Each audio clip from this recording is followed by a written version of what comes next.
Welcome to the shop, traveller.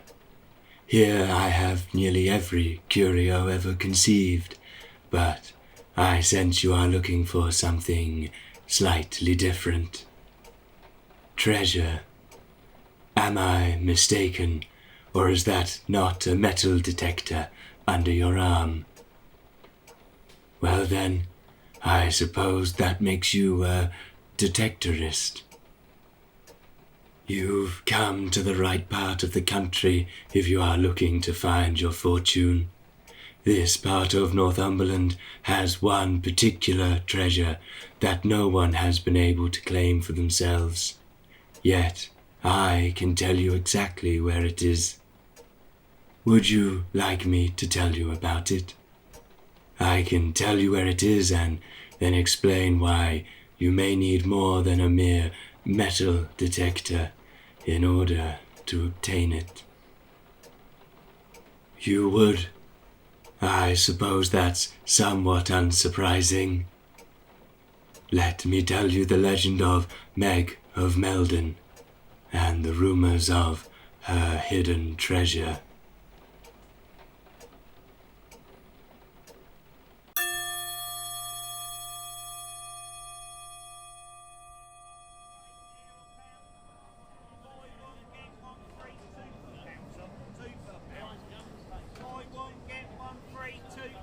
Margaret Selby was her name.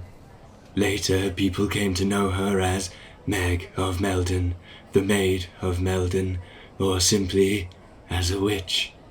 But first and foremost, she was just a woman, a noble and savvy woman at that.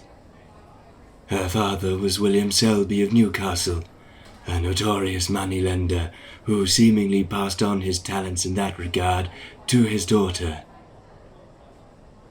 Some accounts detail that she would buy corn and beef when the harvests were good, store them, and then sell these products at an increased price when there was scarcity.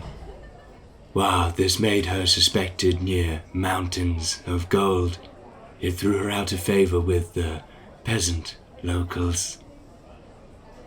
Souring her reputation further, she obtained a dower as part of her marriage on the mortgage of the estate of Meldon. This land traditionally belonged to the popular noble family of Heron, but they had fallen on hard times, and so it had to be mortgaged. A mortgage Margaret oversaw. When the head of the family unexpectedly died, Margaret foreclosed on the Heron family and took ownership of the estate for herself.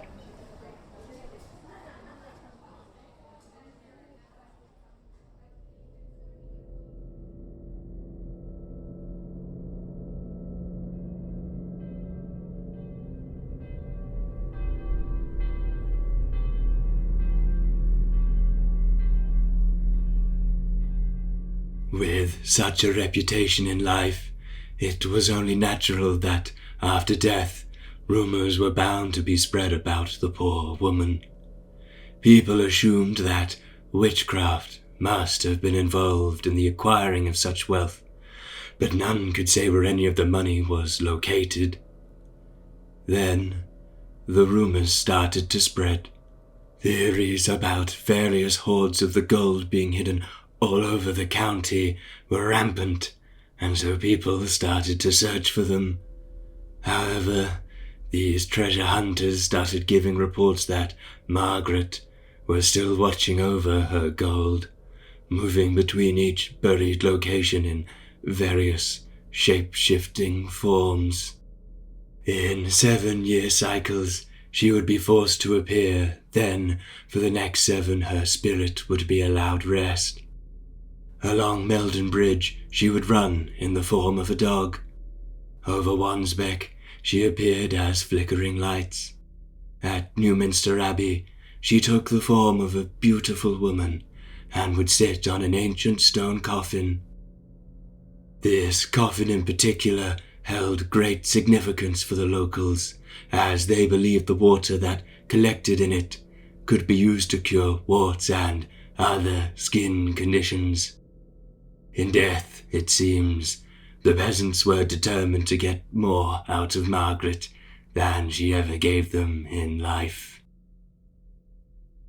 But what of the hoards of gold?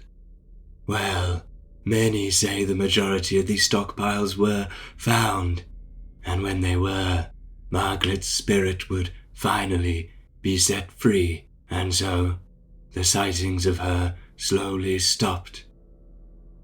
However, was any of this based in fact? The idea of a treasure hunt around Northumberland sounds romantic enough, but was it ever based in reality? Well, there is one account from Meldon schoolhouse that suggests it was.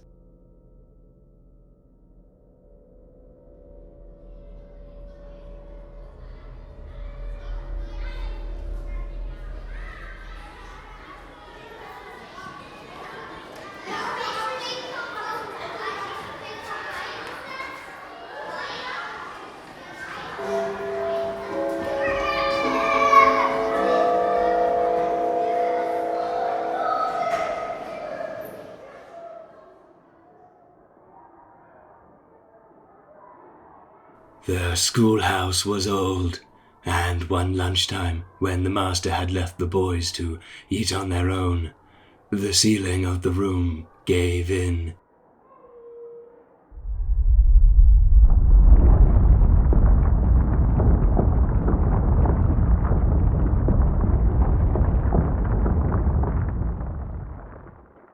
At first, the boys panicked, as they feared the repercussions they would undoubtedly face upon the master's return. However, gradually this fear turned to elation, for amongst the lime dust and plaster were glints of gold. Hurriedly, they stuffed their pockets full of Margaret's hidden hoard, and so those boys surely ended that lunchtime far wealthier than they had started it.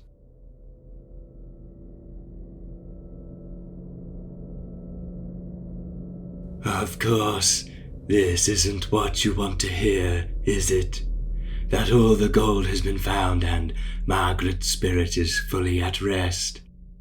Fortunately, there is believed to be one final, unclaimed stash.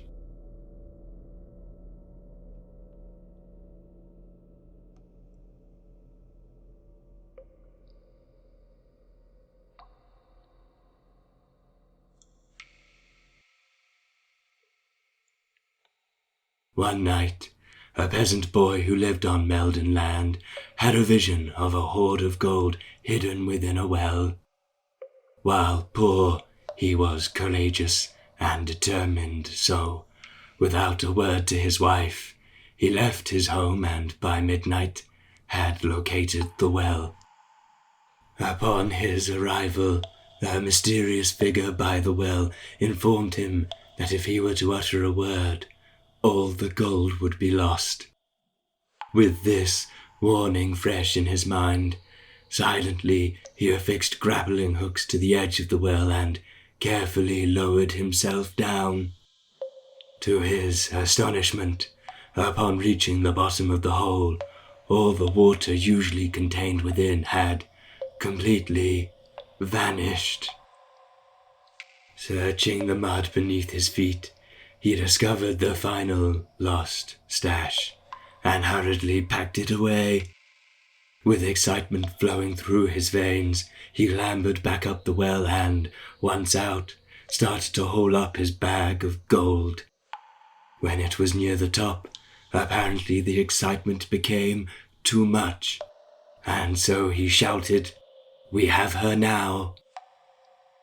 These words were fatal to his endeavor, and no sooner had they passed his lips did the gold fall impossibly deep into the well, supposedly becoming lost forever.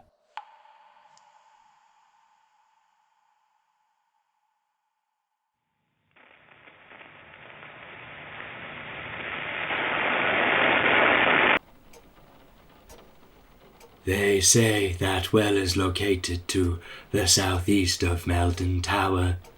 No one has been able to obtain that gold, and, as far as I'm aware, no one else has had a vision leading them there. But I suppose you could be next. Why not? If you fancy your chances, you know where to look. Maybe this was just the sign that you needed. Farewell, and happy hunting, traveler.